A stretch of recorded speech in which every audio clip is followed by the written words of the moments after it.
Hey, this is the second video that I'm gonna make. I thought that I would just upload them at the exact same time, but to let it digest and breathe. I don't actually know what I'll do with the upload of this, but these are all going to be going up today. They were recorded on a Saturday morning. I talked about previously in the previous recording. I talked about the All-Star game. I did not tell you what the second video was going to be. I don't know why I didn't do that. We're going to talk about and go over every single trade, and we're going to be grading what I give the teams overall. What I'm going to tell you for all the teams overall, biggest winners or losers, and all that good stuff. By the way, no current All-Stars have been traded. So I just don't want you to think that you missed something. No current All-Stars have been traded. All right. We're going to start off with the Timberwolves. From what I could see. I'll go over every single individual move over first, and then we'll give the teams their grades. Mike Conley is going to be returning back to the Timberwolves after he was traded twice this week from Chicago to Charlotte. He is been bought out by Charlotte, and he is going to re-sign with a vet minimum for the Minnesota Timberwolves. He did not even have to leave his house. It was perfect for him. I love that for him. Javon Carter has agreed to a deal with the Orlando Magic. He will play the rest of the season there. I think he was bought out. Carter, who has shot 41% from three for the Bulls, will now be joining Orlando's depth. They do need a lot of spacing. That's a pretty solid move for them. The Sacramento Kings are selling their rookie center Dylan Carter to a fully guaranteed deal. I heard about this very recently, but that was actually very good for them. I think Jenkins is also getting a fully guaranteed deal as well. Boston has traded Xavier Tillman to the Charlotte Hornets. The Hornets have been very, very active this deadline. All right, and I also think I misrepresented who was being traded in a trade. I don't think I used Diabate. I think it was Dieng. I don't know how I fucked that up, but he was traded and they moved to Chicago. Similar trade to that. The Nets have waived Cam Thomas and are allowing the high-scoring guard to join free agency and find a new home. I don't know why they didn't do that previously. They really kind of screwed him over with that. I thought it was a great market for him. John Morant was not traded. I would like to point that out right now. I think that they are big losers for not trading them. I just don't really see a need to have him come back. The Bucks and Sun have started in a three-team deal to get Ousmane Dieng from Chicago. He was initially in Charlotte, and they're sending him to Minnesota. Sorry, not to Minnesota. It's Milwaukee. The Bucks failed to trade Giannis, which I think is not really a failure in their part. It's the same thing. It's kind of similar to what I think of the Grizzlies, except obviously Giannis is of a higher caliber than them. So if they couldn't find the right deal for him, it was probably smarter to just hold on to him instead of what they're doing with John Morant. John Morant is not going to acquire more value. He's still Ja. No team is willing to swing. If a team wasn't willing to swing on him right now and they're not desperate, they're not going to be desperate that soon. Charlotte Hornets are trading Tyus Jones to the Dallas Mavericks. Mekhi Brogdon. By the way, the Charlotte Hornets are doing this to avoid the luxury tax, by the way. Just want to point that out. The first tax they burn. And the second one is way more devastating, which is why Cleveland is very active. Let's see. They are trading him for Malachi Branham. Sorry. Mavericks were interested in trading Jones this season.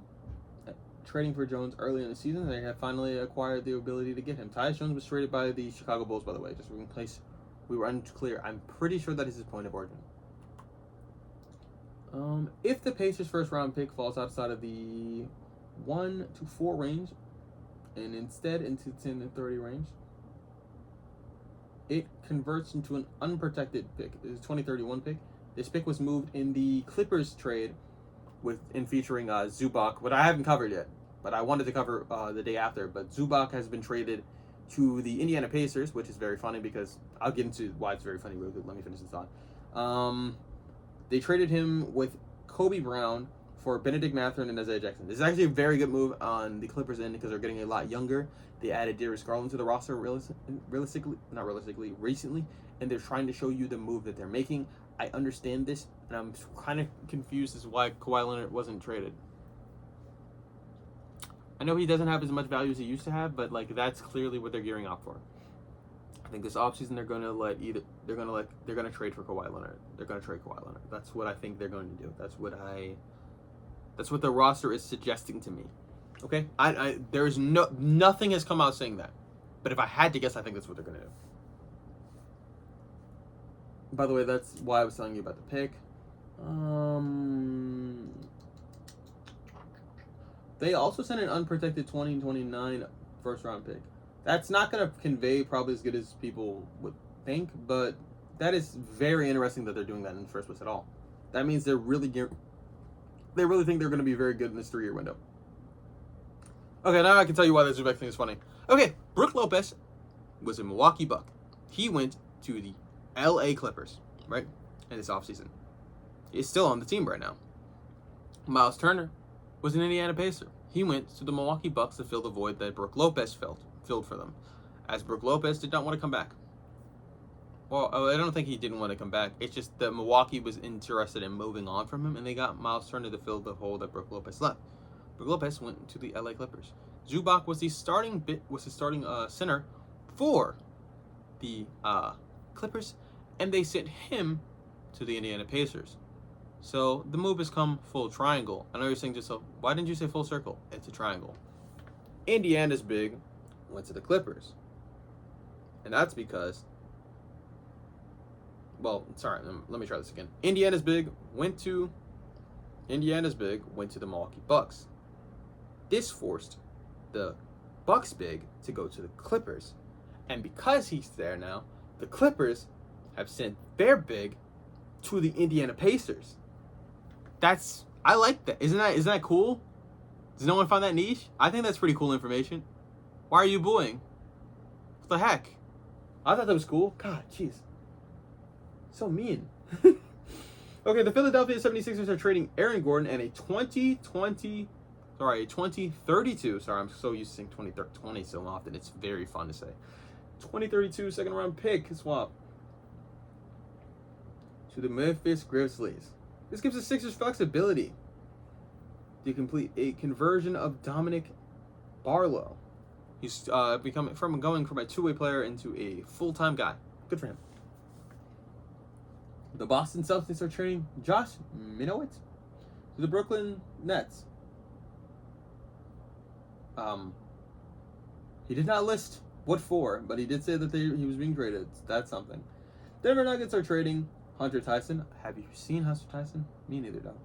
And a 2032 second round pick to the Brooklyn Nets for the less favorable of the Clippers Hawks 2026 second round picks. This will allow Denver to create an open roster spot for the buyout market and gets them out of the luxury tax. I think the more important thing was getting them out of the luxury tax. The Knicks are sending Dalen Terry and 2 second round picks in cash consideration for the Pelicans to acquire Pelicans guard Jose Alvarado, aka I hide behind the ref. Oh, well, let me just use what I have next to me. This is an NBA ref. This is the size of Jose Alvarado, especially when he's crouching down. You don't see him. You inbound the ball, and there he is. He snatches it from you, and he puts it in. That was very dramatic, but it's something that I wanted to do because I had props. Well, they're not really props or cups, but I mean, if I had props, I would use them. I don't have props. Give me money for these videos and I'll start giving props.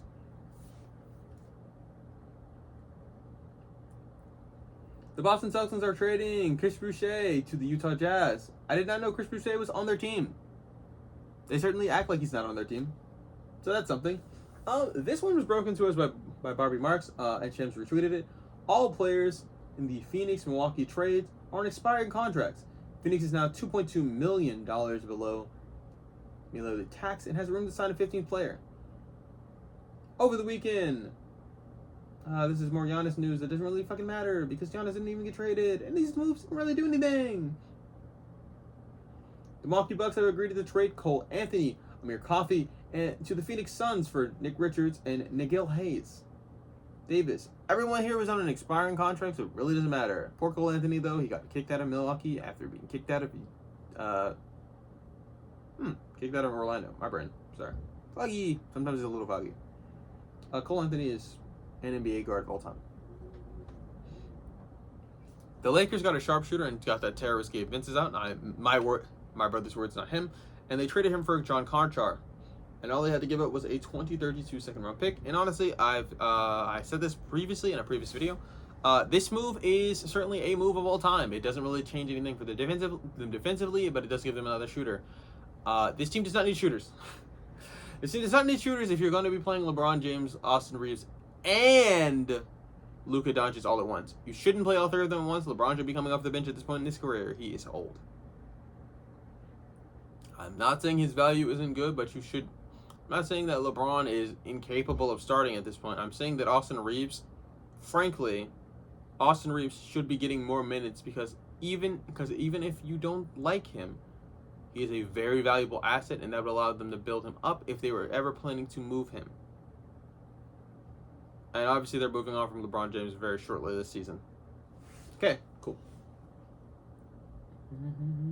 The Bulls added 9 second-round picks in the last week, totaling 14. Minnesota has finally given up on Rob Dillingham and also Leonard Miller, but no one cares about that. And they're sending 4 second-round picks to Chicago for Ayo Dosunmu and Juan Phillips.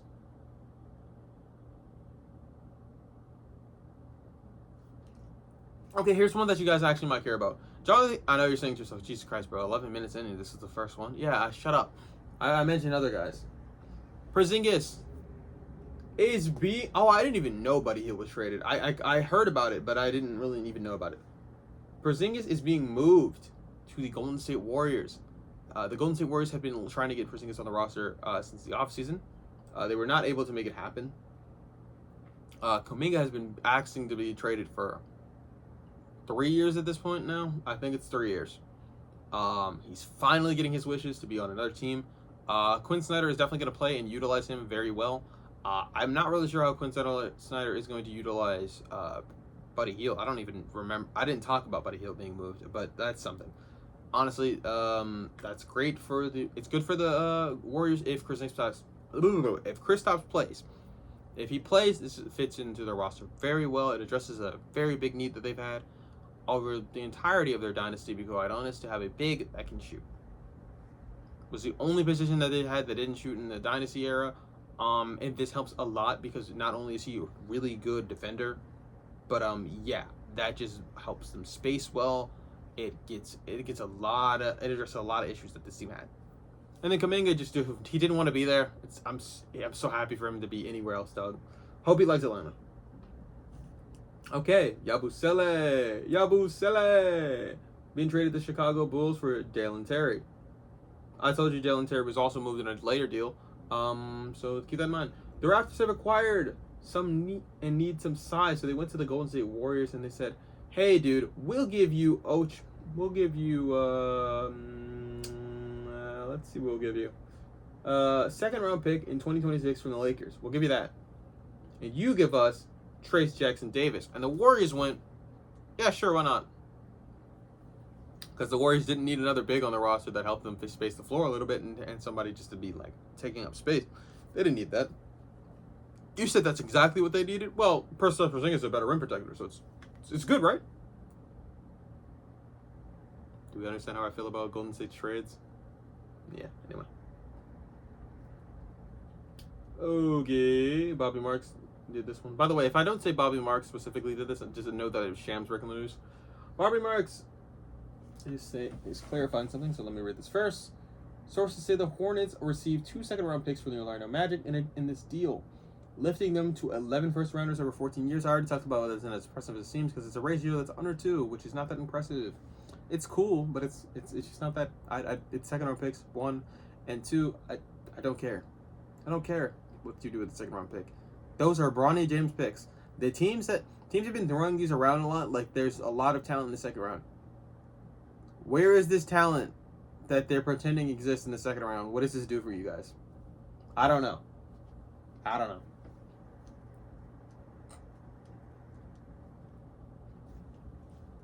Fuck if I know.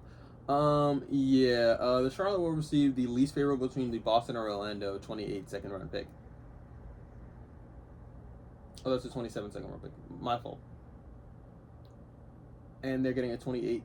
They're getting a 2028 second round pick from Orlando. I'm so sorry that you had to see that. Sorry. Alrighty then.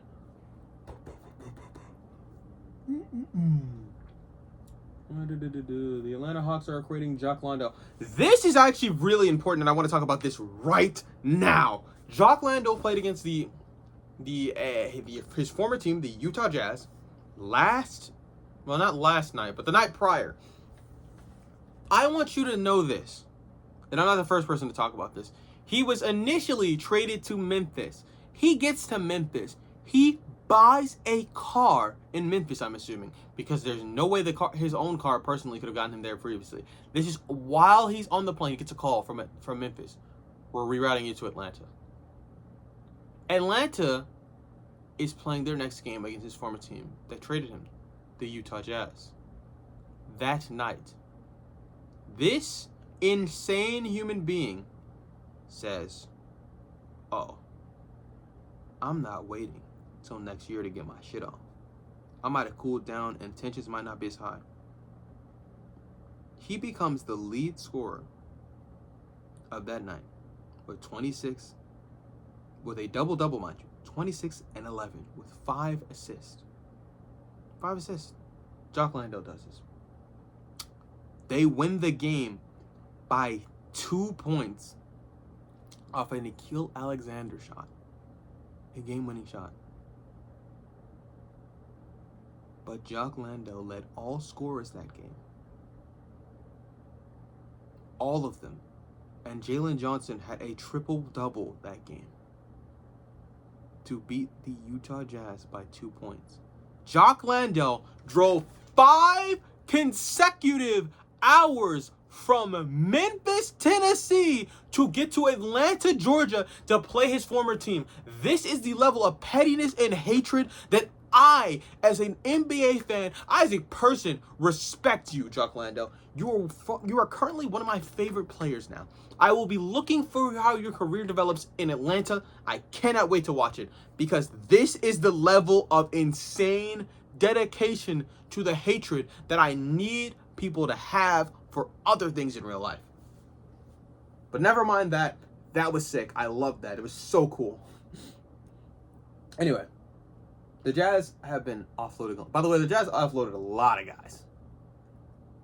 Okay, let's talk about, speaking of things that are happening in Utah, let's talk about this. Cleveland Cavaliers traded Lonzo Ball to the Utah Jazz with 2 second-round picks, and Ball's agent Rich Paul allowed him to become a free agent after allowing them to waive him. Yeah, but the Jock Landale was much more cool story than Lonzo Ball being, traded from the Cavaliers. It's nice. Yeah, it's cool. By the way, since I did this, Keon Ellis has played for this team and all that. But yeah, we'll talk about it later. And I also saw DeAndre Hunter play against the Clippers last night. Ironically enough, both of those guys from the Kings in Sacramento have both played against the Clippers very recently. So that's something. The Raptors told Chris Paul to stay home. That's something that happened.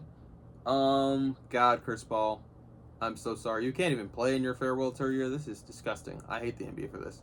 I know that it's probably just the Clippers being the Clippers, but hey, I would like to. Oh, by the way, the Clippers had I just want you to remember this. The Clippers had the best record over the stretch of games that anyone was talking about, and they immediately looked at this and was like, "Do we believe this can win a championship?" And everyone in the room was like, "Fuck no." So why should we continue doing what we're doing? We probably shouldn't. Shouldn't we have blown it up last year in the offseason then if we weren't going to do anything with this year? And they went, yeah. Want to blow it up right now when it's really successful? And Steve Ballmer and the only other guy in the room, besides the GM, looked and said, yeah, we should do that right now. Right now? Yeah, I mean, the trade deadline is like right here. Why don't we just do it now? Oh, yeah, sure, cool. What do you guys have in mind? I think we get rid of Zubac and trade him and try and get some younger guys there. Yeah, that seems like a good idea. And I think we should trade James Harden and get some younger guys there. Are you sure we want to trade James Harden? Well, James says he doesn't really want to play for us anymore. And if James is not going to play for us anymore, this shit is not going to work. Kawhi, do you want to still be here? And Kawhi went. Because he's Kawhi Leonard. But Uncle Dennis probably said, hell yeah, let's stay in LA, brother. I don't care. Take us down with the ship, brother. It's cool. Let's play a contract. I have no idea what Uncle Dennis sounds like, but I assume he's a crazy rabid lunatic by what I've heard by what I've heard from the stories. And then Kawhi Leonard goes,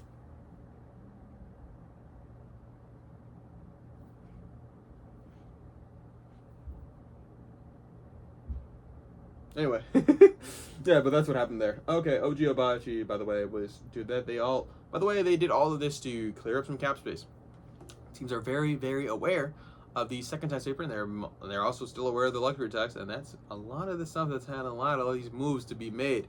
So I was wrong. The CBA doesn't suck as much as I thought. Just know that no All-Stars were traded, which I'm not gonna lie, they probably wouldn't have been traded anyway. So hey, maybe the CBA helped there. Thank you, new CBA. I will stop complaining about you nearly as much for now. Kobe White, Michael Conley Jr., who's now back on the Minnesota Timberwolves. I just want to point that out. After being traded there, he was traded to Charlotte. Now, Kobe White played his college basketball in Charlotte, so that's cool. I like that. Good for him on that. He should have a very easy time finding some housing. That's great. Also, I don't know why they traded Kobe White this year. They probably should have done it a couple of years before. But if they were gonna do it, I guess go ahead. Sure, Chicago, whatever. Chicago, by the way, has a fuck ton of guards on their roster, so I don't really know what they're doing. By the way, they are. We'll talk about. They're one of the teams where I'm just like, I don't even know what grade I'm gonna give you, but we'll get back to that.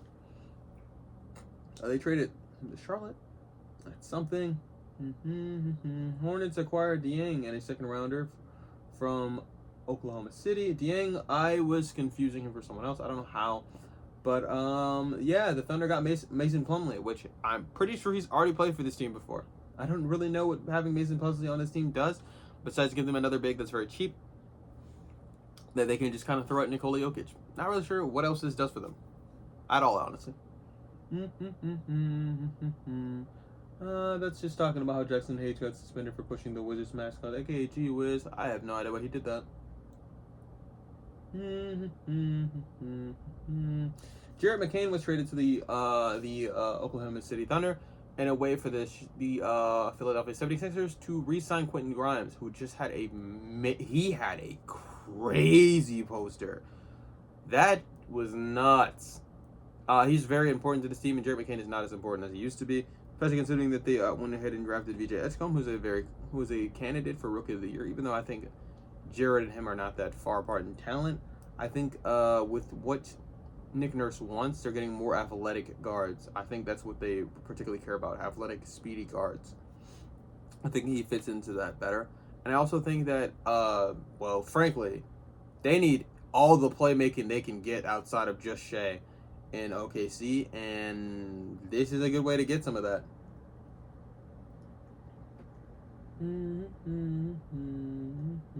Okay, what did they give up? They gave up the 2026 first-round pick from the Rockets and 3 second-round picks for Jared McCain. Not really that much, to be quite honest. Second-round picks are like, ew, dude, cool. These are deal sweeteners. First-round pick from the Rockets, that's not their own.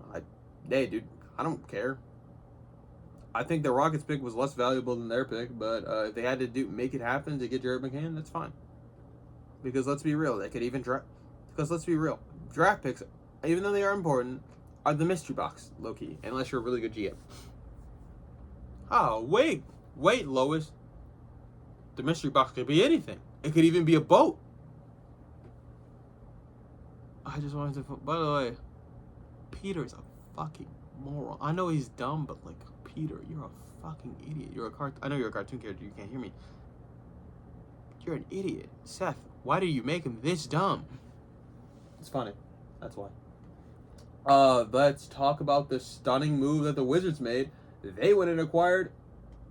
That's right. They went and acquired Anthony Davis, and they got.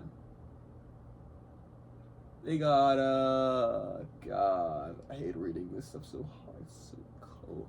They got. By the way, they traded Anthony Davis, Jaden Hardy, and D'Angelo Russell with Dante Exum to acquire from the Wizards, Chris Middleton, AJ Johnson, Malachi Branham, Marvin Bagley, 2 first-round picks, and 3 second-rounders. The Wizards are going to be bad, so this is a good move for Dallas, in my opinion. But I just want you to remember, all they got out of Luka was some Wizards first-round picks, which thank God the Wizards are not, that the picks that they didn't get from these guys, the Lakers, it's probably better that they didn't get picks from the Lakers, because the picks from the Wizards are so much more valuable. Especially because they didn't get Luka. They got fucking AD. Sick for them, right? And let's see. This basically just made that a 3-team deal. He only spent 1 day. He only spent 1 year in Dallas, and he didn't even play most of those games. Very, very ED like. AD like. By the way, he thinks the Wizards can be a top team in the East next year. Get a load of this guy, bro. Like, I'm all for delusion, but like, God. By the way, the only thing that they got that was player-wise good in this deal, in my opinion, is, I mean, Chris Middleton's a good like veteran guy, and it obviously appeals to have him on the roster because he's someone that Jason Kidd is pretty familiar with. That's good for them. But AJ Johnson is the best player in this deal that the Mavericks got back. They got rid of D'Angelo Russell. That's cool. Bro, he is the temporariest guard of temporary guards, man. Like, holy sh... Like, isn't that not crazy? Like, he was getting... They were like, damn, bro. He was like, I can't use this guy at all. Like, I was gonna start him and, like, have him in, like, position in place of, like, Coop while he was developing as a ball handler. But this guy is so fucking useless. Just, I want him gone, bro. Like, fuck this guy. That's probably what Jason Kidd said. Anyway, that's enough of that, right?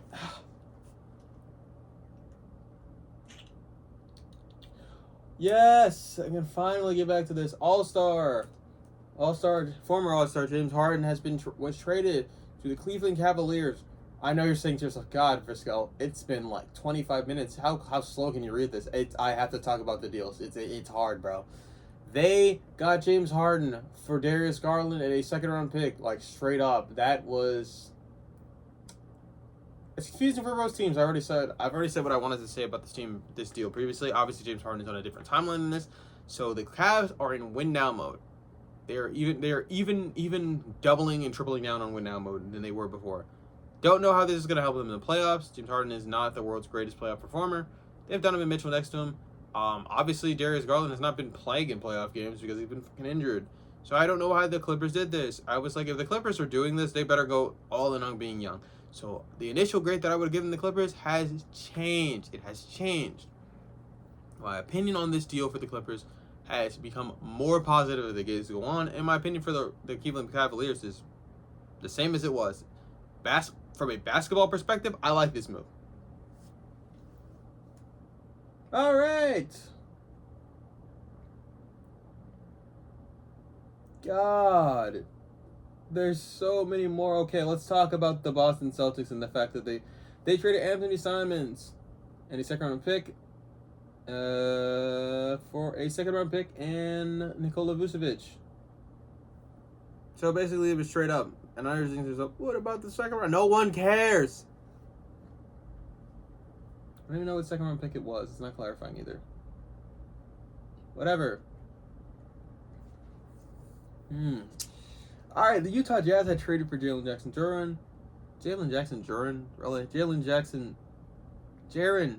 Jr. Oh my God. You can tell that the like an hour of recording is starting to get to me. They traded him, and they got... Move out of my way. I'm trying to see some more details. Where? God dang it. I'm going to pause this. They did this for... They traded John Konchar, Jacques Landale, who was rerouted and just playing for Atlanta. I love that guy now. Vince Williams to the Utah Jazz for Walton Clayton Jr., Kyle Anderson, Taylor Hendricks, and Georges Niang, who is like the easiest guy to trade in the world now. Former Atlanta player, by the way. Played for Atlanta last year. Literally just last year, by the way. And then he was traded, and then he was traded again. Crazy. Crazy world. Crazy. This trade is one of the trades of all time, I'll tell you that much. I don't really understand what this does. By the way, they traded a lot of first-round picks, too. Like, how many first-round picks was it? I'm trying to find that clarifying thing. How many first-round picks was it? How many first-round picks? By the way, James Harden clarified and said that they wanted to play with Donovan Mitchell. So, what? Why was this your next target? I don't know. I don't really know. Just his agent probably broke it down to him. It was like this is probably the place we can get you. Kind of makes a lot of sense, but like, why? Detroit. Chicago traded in Minnesota, and Detroit agreed to a multi-team deal that would send Jaden Ivey and Mike Conley Jr. to the Bulls. I already told you where Mike Conley winded up. After all of these things, he went, and where did that bring you? You could not live with your own failure, and where did that bring you? Right back to me. I mean, not that it's his fault he got traded, but like, yeah, that was pretty cool. I like that. Jaden Ivey and Mike Conley Jr. went to the Bulls. Kevin Huerter and Dario Saric to the Pistons, and Minnesota got a 2026 first round protected swap. No, then Detroit got that first round pick swap between Detroit for their pick next year. Not really sure what else they got out of this, to be quite honest. They were just kind of there. They were just kind of there, not gonna lie. It was certainly something that happened. By the way, the first round picks for that deal that I was talking about with Jaren Jackson Jr. By the way, this created a massive trade exception for the Memphis Grizzlies. I'm so sorry, my God. What first round picks are you talking about? I forgot. Let's see. Three future first round picks from Utah. That was a lot of picks, by the way.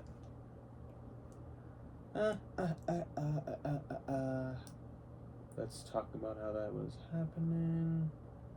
They traded Krejci. I don't know why they traded Krejci. I like Krejci. I think he was fun. They traded him to the Portland Trail Blazers for Durupo Reeves and 2 future second round picks.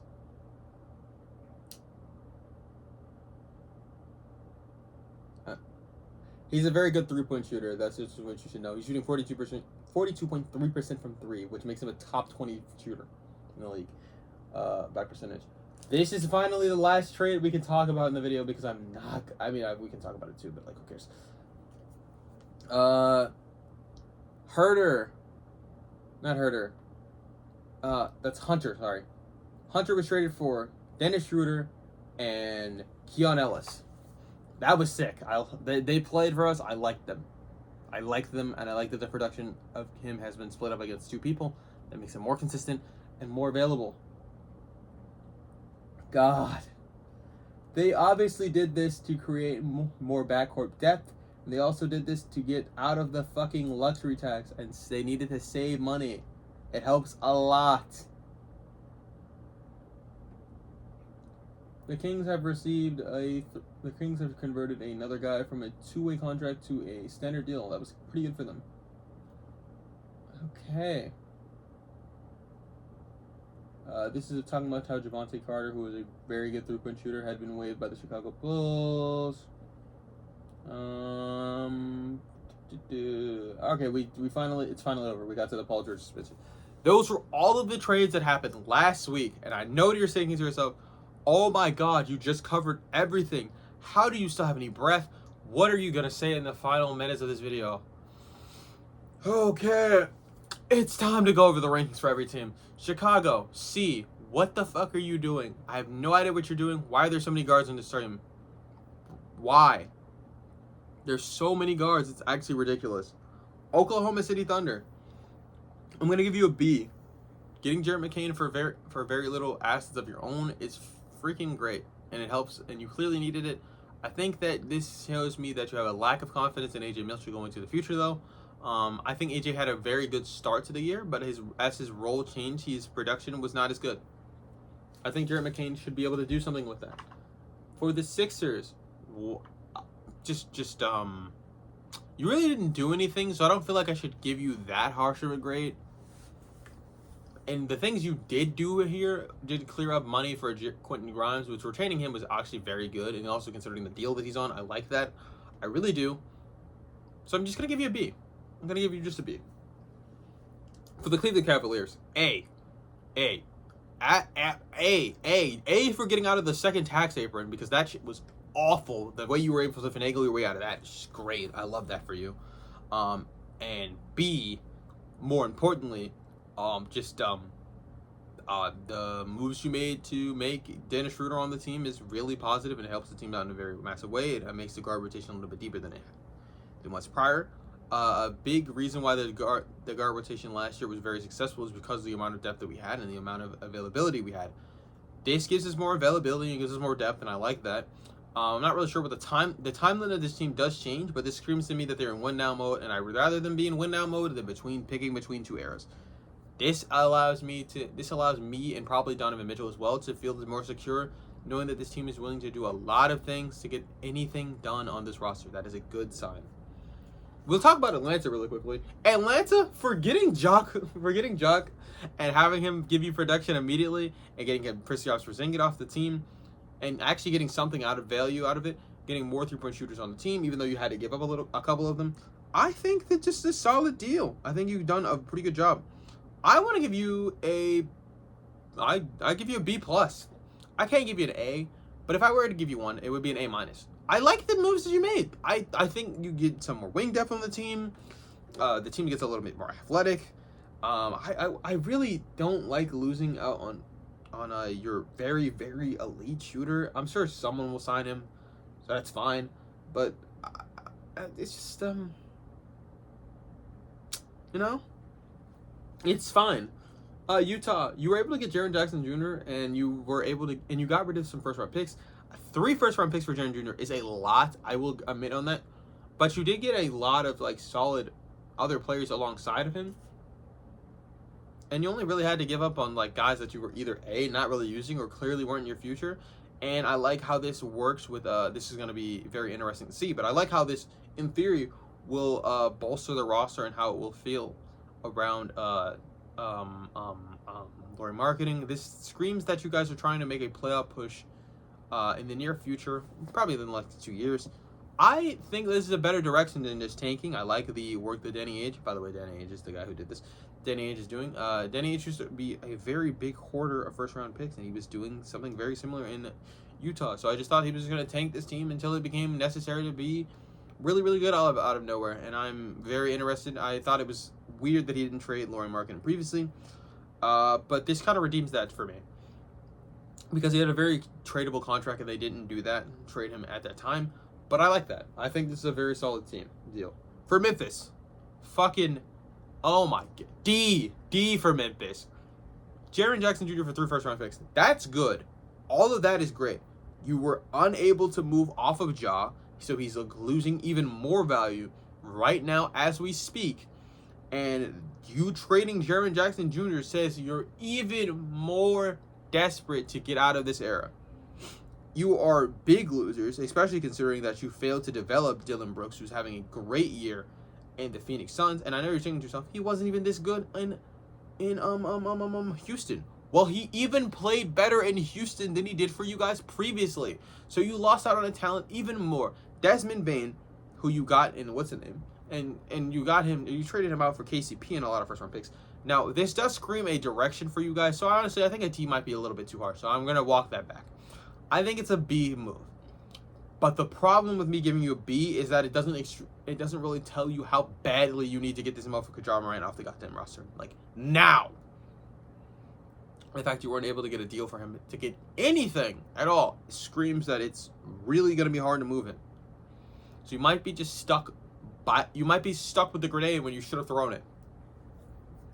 And when it detonates, I don't want to be anywhere near that because it's going to get toxic and it's going to get ugly. All right, let's talk about the Clippers. The Clippers this deadline. Getting younger and giving yourself a direction is something to do. You guys were in fucking purgatory, to be quite honest. You didn't have anyone under contract for soon at all. And I was wondering what you're going to do because you don't really have a lot of picks. And it was like, what is this team going to do? They got to trade guys, but who are they going to trade and why would they trade them soon, right? And then James blessed you by giving you a direction. Good on you for picking a direction and having an idea on what you want to do. I don't really know what you're going to do with Kawhi, though. So I can only realistically give you a C. Just because Darius Garland is not the fucking piece that you guys really needed. I don't think that this is enough. But I really, really do like the idea of you guys getting Isaiah. Whoa. That was crazy. Isaiah Jackson. And I really like the idea of you getting Benedict Mathurin. Benedict Mathurin is a very, very, very good offensive player. And I think he can lead this team. Well, not lead this team, but I think he can be a very pivotal piece in this team's future. That's very good for you. C. Let's be honest really quickly. As far as the what Boston did, you did exactly what you needed to do. You needed to get a 3 and D center, more 3 than D. You got him, and he also is a very capable passer. You got him, and all you had to give up was Anthony Simons, which I had no idea why you acquired Anthony Simons, to be honest. Surely you needed something from Jrue Holiday, but still, I didn't know what you were gonna do with him. The fact you were able to flip that for Vucevic, I'm very impressed. This pairs well for what you guys have going on currently and what you guys are going to have current in the future. I can see him being used in a very similar role to how for a more available version of Kristaps Porzingis, but more accurately, he's probably going to be in the Al Horford role that they had guys occupying previously. I love this move for them. It's an A move. It's a very simple move, but it's a very good move. Chicago. Did I already rank Chicago? I feel like I did, but I didn't. I wasn't as harsh on them as I needed to be. Chicago. Why? Why did you do the things that you did? What's wrong with you? F. Why are there so many? Why are there so many guards on the roster? What's going on? F. Seriously, what are you doing? F. God. Dallas. You flip. When you put in the context that like you traded Luka with this for this, but like you retained Max Christie and you got rid of assets that you weren't really using, and then you got a lot of first round picks from the Wizards who are not going to be good. I don't care what anyone says. They're not going to be good. Like AD and Trae Young is not fixing this franchise. I mean, you got AJ Johnson out of it. I like that. That is enough for me to say like that it's and how just this move in general is a B. But when you put into the context of the fact that they had to trade Luka to get this done, C. You should be putting everything in the context of C. I don't think Houston even participated in that. Houston didn't really participate. Their picks were moved, but they didn't really participate. Utah, I already talked about Utah. Milwaukee, B, whatever. Like, sure. Honestly, like a C, to be honest. Like, I don't care. Atlanta. I think I already talked about you. But, yeah, no, I really like what Atlanta did. I gave them a B+, right? Yeah. That was nice. Let's talk about the Golden State Warriors. By the way, I'm scrolling up to see this. For the Golden State Warriors, this is a B move in general, but it's a C move because Kristaps Porzingis is not going to play that many basketball games because he's never healthy. It fits you very well, so that's off of fit, it's a B, but off of practicality, it's a C+. The Raptors, the Nets, and those guys, I'm not going to give them anything. You guys are all getting like a C+, and I'm going to move on. I'm not going to really explain why. Minnesota, you basically just kept everything you had and didn't really do much. You were making a move to go and get Giannis and like adjusting the roster to make that possible. I think that's fine. Even though you didn't do anything, but you didn't really need to do a whole lot. And you got rid of Rob Dillingham and got some value. And I'm sure you got some value out of that. That's fine for me. I think that's great. Detroit was also involved in that, so I'm just gonna give them a C and keep moving. Phoenix, again, I'm just gonna give them a C. Very lateral moves, didn't really do anything. Jose Alvarado to New York, that's a B- move. Not going to be very impactful, but I think Jose could be something on this New York team. They desperately need guard. They definitely need defense in the guard position, and they weren't going to find that any other way. So that's something. Oh, and for the Pacers, you guys got your big for the future. That'll be someone to help you with this team. Your coach seems very excited about it, so I think that this is a solid. I don't really like the trading of Benedict Mathurin or Isaiah Jackson. I don't really like that actually. But Zubac is fine. So it's not. I don't want to say it's a lateral move because with Tyrese Halliburton it makes a lot more sense. But for how it's going to look this year, and this trade could obviously age better. For how it looks this year, it's really like a B- move. But I think it can go up to a B+. Bucks, you stayed back with Giannis and you didn't get shafted, so I see.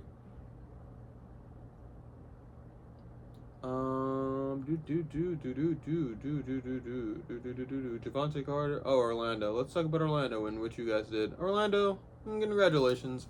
you get a big fat 0, as in 0 fucks given about what you did this at this deadline. That's it, buddy. We made it. This is a 45-minute banger. Like, comment, subscribe, all that fun stuff. Bye.